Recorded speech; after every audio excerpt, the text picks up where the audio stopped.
আমার যে বিষয়টি দেওয়া হচ্ছে সেটি হচ্ছে ভিক্টোরিয়া কলেজ জামতলা, সেটি সম্পর্কে আমাকে কথা বলতে বলা হয়েছে।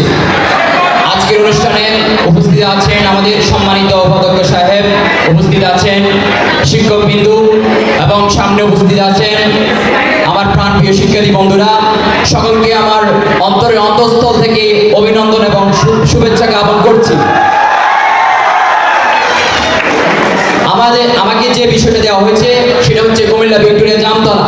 সেটি একটি প্রাকৃতিক বিষয়, যেটি আমরা ক্লাসের শ্রেণীকক্ষ থেকে দেখতে পাই, একটি ভালো জায়গা। কিন্তু আমরা যখন স্বাভাবিকভাবে ওইখানে দেখি সেখানে ছেলে মেয়েদের মিলনায়তন আমরা দেখতে পাই, কিন্তু এটা কখনোই কাম্য নয়।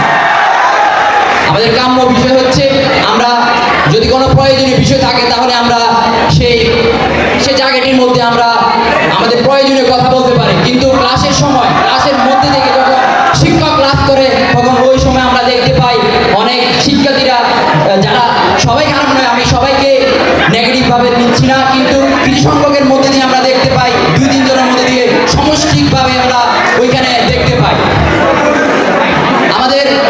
আমাদের মেইন বিষয় হচ্ছে শ্রেণীগত কার্যক্রম। এই কার্যক্রমের মধ্য দিয়ে আমাদেরকে এই যে বাসায় অথবা অন্যান্য আদার জায়গায় যেখানে আছে আমাদের সেই কার্যক্রম শেষ করব।